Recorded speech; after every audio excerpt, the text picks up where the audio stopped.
Thank you for having invited me to this very important conference.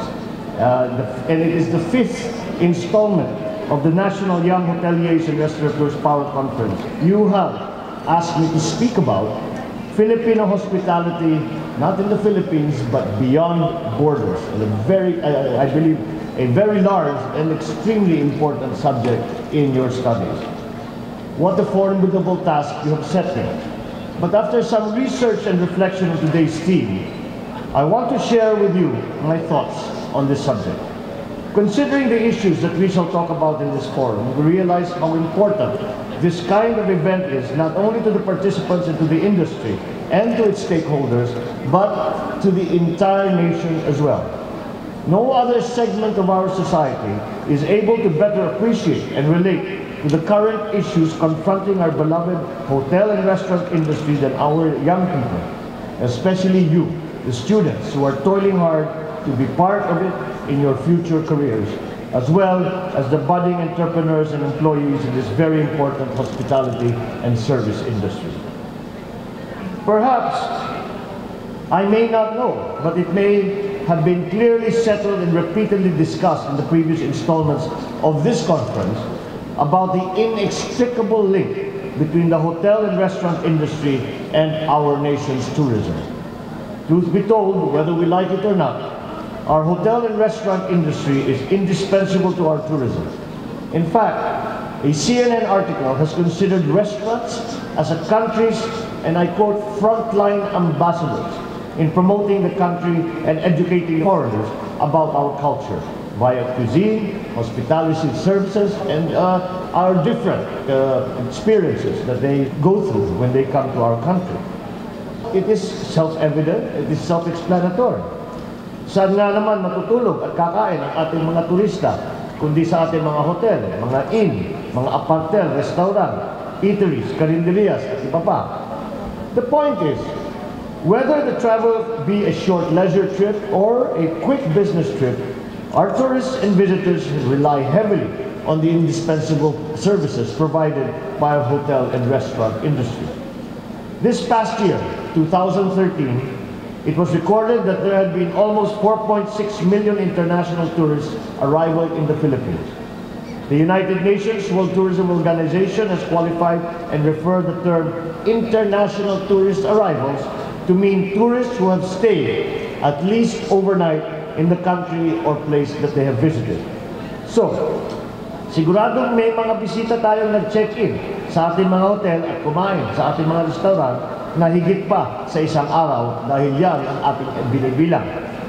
It is reported that the revenues from our international tourist arrivals amounted to a hefty $4.6 billion. By a simple mathematical calculation, lumalabas na nagpasok ng $1,000 or 43,000 pesos ang bawat isa sa ating mga naging international tourists noong nakalipas na taon. At sa datos ng ating gobyerno, para sa taong 2012, 29% ng gastos ng mga turista ay napunta sa accommodation, 26% naman ang kanilang gastos ay napunta sa kanilang kinain at ininom. That totals 55% of their spending for accommodation, food, and beverage. Kaya naman, inaasahan natin na malaki ang kontribusyon ng ating turismo sa ating ekonomiya. In short, much is expected of our tourism sector. On the average, the total contribution of tourism to our gross domestic product has been consistently high. Our international tourist arrivals posted an almost 10% increase from the previous year of 2012 of 4.2 million visitors.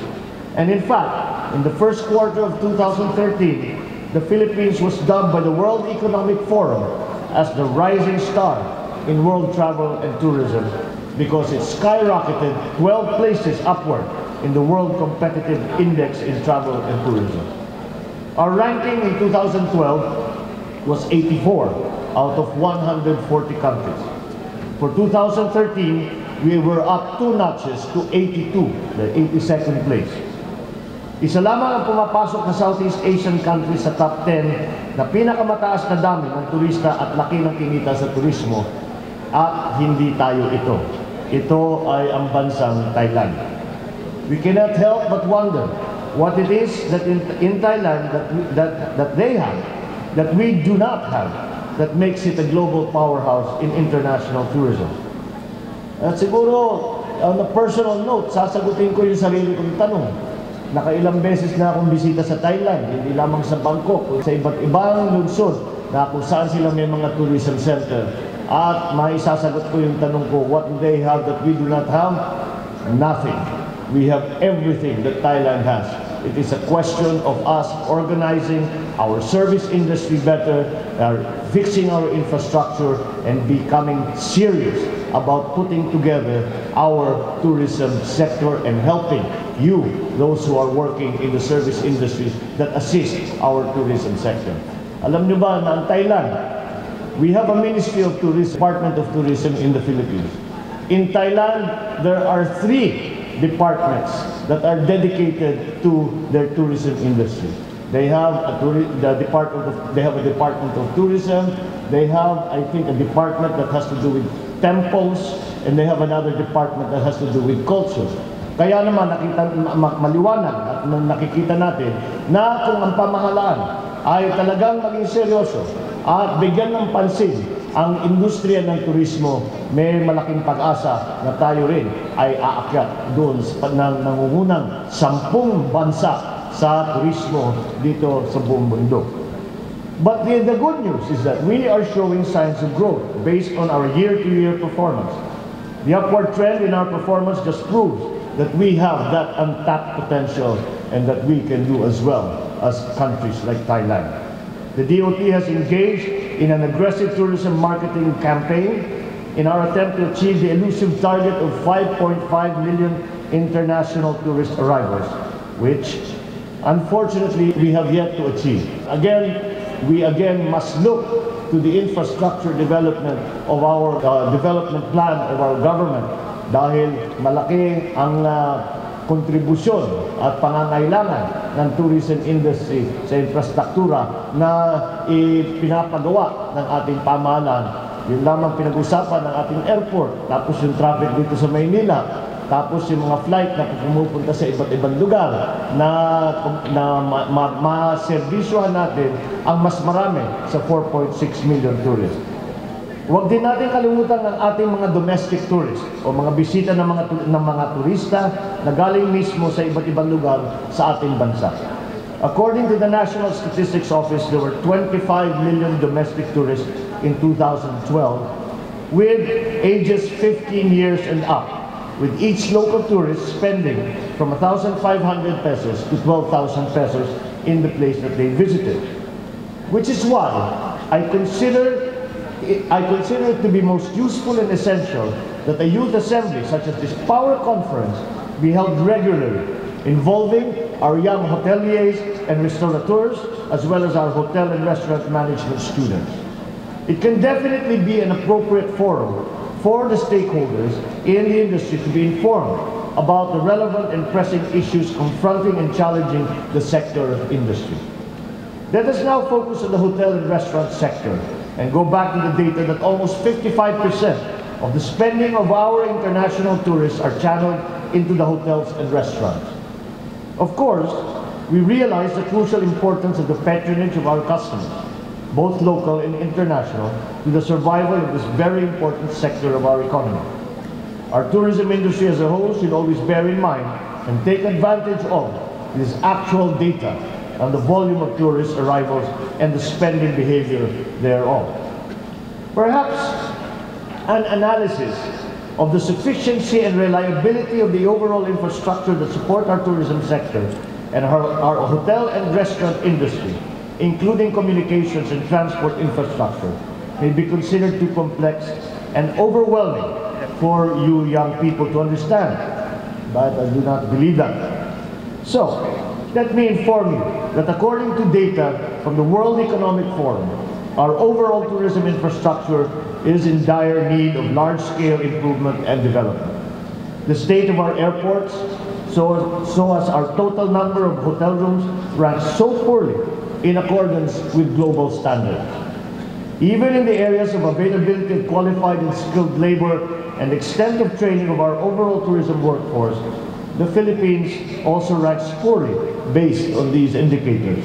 Perhaps our brain drain or the emigration of our workforce partly accounts for this showing. On the level of employment projection, our Department of Labor and Employment tags the hotel and restaurant sector as among the 13 key employment generators in the Philippines for the period of 2011 to 2020, ranking 5th overall. And we see that our academe has responded by recognizing the employment promotion and expected employment demand in this sector. Our hotel and restaurant management and culinary arts courses have become hot favorites in our academies, in our school. Because of our world renown as a very hospitable, very gracious people, it has been observed by scholars that the Philippines excels in the service sector. And this can be perceived on both the international and local levels. On the local level, the service sector has outpaced our agricultural and manufacturing sectors in the past years. On the international scene, the employability and economic potential of our OFWs has been proven in the service sector. Then, we have our tourism sector also, which is very much service-oriented. This is because of our large and educated workforce with its remarkable English proficiency and adaptability to other cultures. More importantly, as confirmed by sociologists, and this is relevant to the hotel and restaurant industry, it has become the perception here and abroad that Filipinos are a hospitable, friendly, and compassionate people. I think that we can all verify that fact and attest to that fact. And the observation is very well reflected in our ranking in the 2013 Travel and Tourism Competitiveness Index of the World Economic Forum. It is very heartening to find that we rank very high with respect to our very friendly, quote, attitude towards foreign visitors, and also, again I quote, degree of customer orientation. Given our cultural and sociological traits and recognized characteristics as Filipinos, we know that we have the natural human capabilities and potential to improve and excel in our tourism sector, particularly in our hotel and restaurant industry.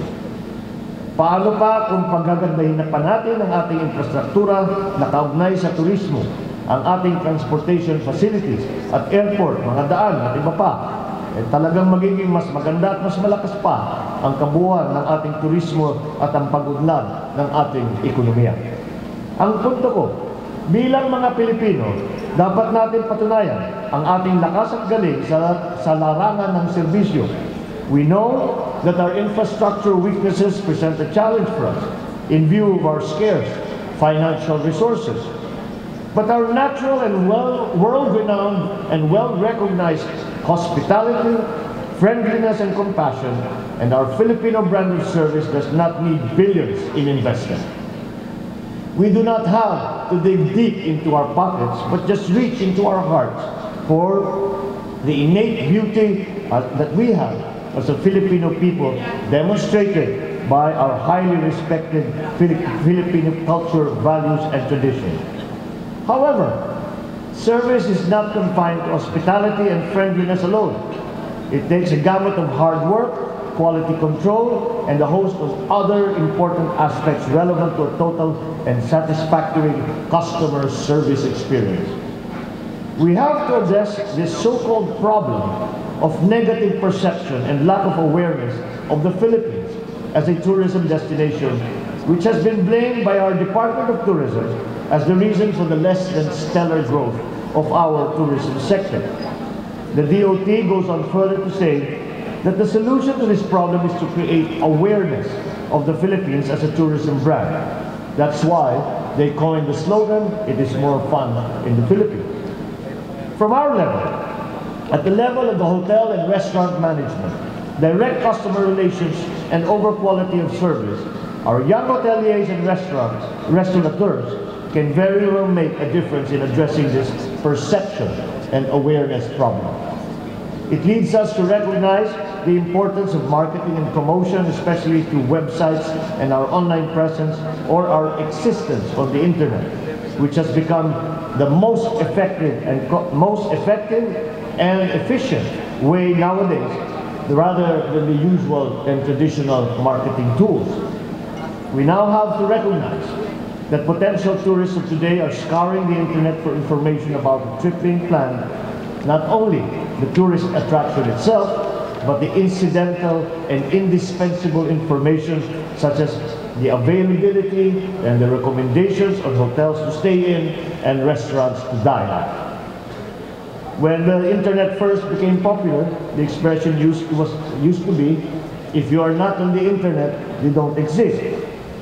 Then it evolved to, if you're not on Google, or at least top 10, you do not exist.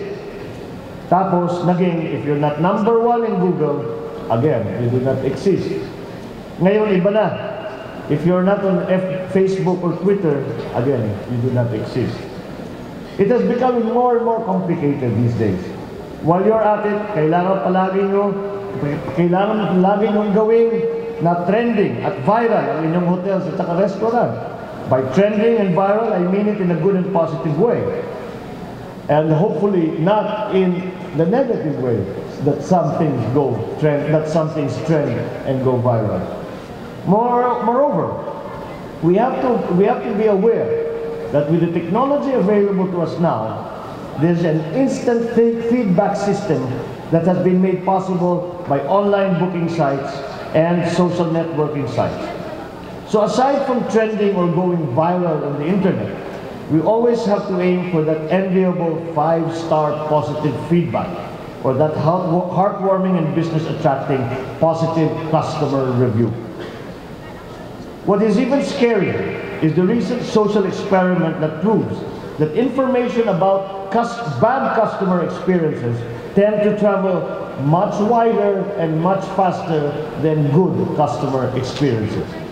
Yung puri, kung minsan nababasa natin, yung pintas, lagi natin nakikita at laging nababasa ng mga nagbabasa tungkol dito sa tourism industry. And we know that the internet and social media have become very convenient and very effective sounding boards with regard to the personal experiences of our tourists. This also points to us to always be on our toes. On the one hand, just a few weeks ago, we read about a food columnist of the New York Times prefacing her feature story with the lines, "This is sisig, the greatest pork hash, arguably the greatest pork dish on earth." Siguro hindi pa niya natikman yung aming bagnet, kaya pinupuri niya itong sisig. We also heard from the former President George Bush and President Obama about their enjoyment of lumpia and chicharon and adobo, provided them by our kababayan, Cristeta Pasha Comerford, who is the White House chef. On the other hand, we have also read from CNN a feature article in 2012, the brutally frank views of a long-time immigrant about life in the Philippines. Speaking about Filipino food, he said, "Philippine food is an acquired taste and one I haven't acquired in nearly 25 years. And they go on to say, the food sucks and it's not that healthy. I don't know where this guy comes from. But I don't know, I have eaten in the best restaurants in all of the world. Yung pag tinignan natin ang lista ng mga best restaurant, yung top 10 siguro, karamihan doon nakainan ko na. At makikipagsabayan tayo pagkapasarapan ng pagkain sa kahit na kanino sa buong mundo. Ngunit, siguro ang nangyari dito ay hindi natin naipakita, hindi natin naipagmalaki ang pinakamasarap at ang pinakamagandang pagkain na presentasyon, lahat ito. At kaya naman, ang kanyang naging karanasan ay hindi yung karanasan ng pinakamaganda na maidudulot ng ating mga chef na Pilipino. We should be challenged by this, though, rather than annoyed or defensive. We should be spurred to be more innovative and creative in reinventing and improving the taste and presentation of Filipino dishes. Considering the popularity of culinary arts in the Philippines, let us look forward to a resurgence and a renaissance in the preparation and presentation of our traditional Filipino dishes. In summary, we have always to be mindful of creating a total satisfactory customer experience. In so doing, we have to diligently keep in mind each and every issue and concern that is most relevant and important to the customer. Aside from the usual day-to-day concerns of typical hotel and restaurant managers, we have to now put equal or even greater emphasis on the safety and security of our guests. Also considering most recent events, safety of guests now embraces safety from environmental risks and hazards, bringing to the fore the strength and resilience of our hotel and restaurant structure. Let us aim to focus on our strengths and to address the concerns that are readily within our abilities and competence to improve and strengthen. Pagandahin pa natin lalo ang ating serbisyo at ang ating pag-alaga sa ating mga customer. Bilang mga Pilipino, dito tayo magaling at dito tayo nakikilala sa buong mundo. Habang ginagawa natin ito, pasarapin din natin lalo ang ating mga putahing Pinoy upang ito ay tunay na maging world-class tulad ng ating serbisyo at magiging mapagkaibigan. Ladies and gentlemen, I think I have said quite enough this afternoon to hopefully provoke the minds and creativity of our young members of the hotel and restaurant industry. Kaya hanggang dito na lamang po, uulitin ko, tunay na isang malaking karangalan para sa akin na makasama ko kayong lahat sa hapong ito. Mabuhay ang hotel and restaurant industry at ang ating turismo sa Pilipinas. Maraming salamat po at magandang hapon po sa inyo lahat.